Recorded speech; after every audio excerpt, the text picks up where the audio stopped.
Story my Dinesh Kumar. आज की कहानी अहंकार। अभी 1 साल भी नहीं हुआ था दोनों की शादी को कि दोनों में झगड़ा हो गया किसी बात पर।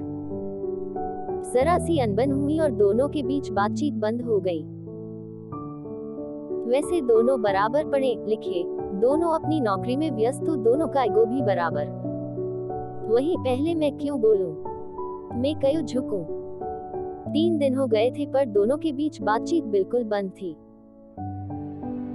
कल सुधा ने ब्रेकफास्ट में पोहे बनाए। पोहे में मिर्च बहुत ज्यादा हो गई। सुध ने चखा नहीं तो उसे पता भी नहीं चला। और मोहन ने भी नाराजगी की वजह से बिना कुछ कहे पूरा नाश्ता किया पर एक शब्द नहीं बोला। लेकिन अधिक तीखे की वजह से सर्दी में भी वो पसीने से भीग गया। बाद में जब सुधा ने ब्रेकफास्ट किया तब उसे अपनी गलती का एहसास हुआ। एक बार उसे लगा कि वह मोहन से सॉरी बोलना चाहिए, लेकिन फिर उसे अपनी फ्रेंड की सीख याद आ गई कि अगर तुम पहले झुकी तो फिर हमेशा तुम्हें ही झुकना पड़ेगा। और वह चुप रह गई, हालांकि उसे अंदर ही अंदर अपराध बोध हो रहा था। अगले दिन संडे था तो मोहन की नींद देर से खुली। घड़ी देखी तो 9 बज गए थे। उसने सुधा की साइड देखा, वह अभी तक सो रही थी। वह तो रोज जल्दी उठकर योगा करती है।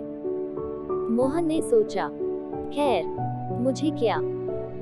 उसने किचन में जाकर अपने लिए नींबू पानी बनाया और न्यूज़पेपर लेकर बैठ गया। 10 बजे तक जब सुधा नहीं जगी तब मोहन को चिंता हुई। कुछ हिचकते हुए वह उसके पास गया। सुधा, 10 बज गए हैं, अब तो जगो। कोई जवाब नहीं। 2-3 बार बुलाने पर भी जब कोई जवाब नहीं मिला तब वह परेशान हो गया। उसने सुधा का ब्लैंकेट हटाकर उसके चेहरे पर थपथपाया। उसे तो बुखार था। वह जल्दी से अदरक की चाय बना लाया। सुधा को अपने हाथों का सहारा देकर बिठाया और पीठ के पीछे तकिया लगा दिया। उसे चाय दी। कोई दिक्कत तो नहीं कप पकड़ने में, क्या मैं पिला दूं? मोहन के कहने का अंदाज में कितना प्यार था यह सुधा फीवर में भी महसूस कर रही थी। मैं पी लूंगी, उसने कहा। मोहन भी बेड पर ही बैठकर चाय पीने लगा। इसके बाद तुम आराम करो, मैं मेडिसिन लेकर आता हूँ। सुधा चाय पीते पीते भी उसे ही देख रही थी। कितना परेशान लग रहा था, कितनी परवाह है मोहन को मेरी। कहीं से भी नहीं लग रहा कि 3 दिन से हम एक दूसरे से बात भी नहीं कर रहे और मैं इसे छोड़कर मायके जाने की सोच रही थी। कितनी गलत थी मैं। क्या हुआ? मोहन ने उसे परेशान देख पूछा। सिर में ज्यादा दर्द तो नहीं हो रहा? आओ मैं सहला दूं। नहीं मोहन, मैं ठीक हूँ। एक बात पूछूं? हाँ बिल्कुल, मोहन ने सहज भाव से कहा।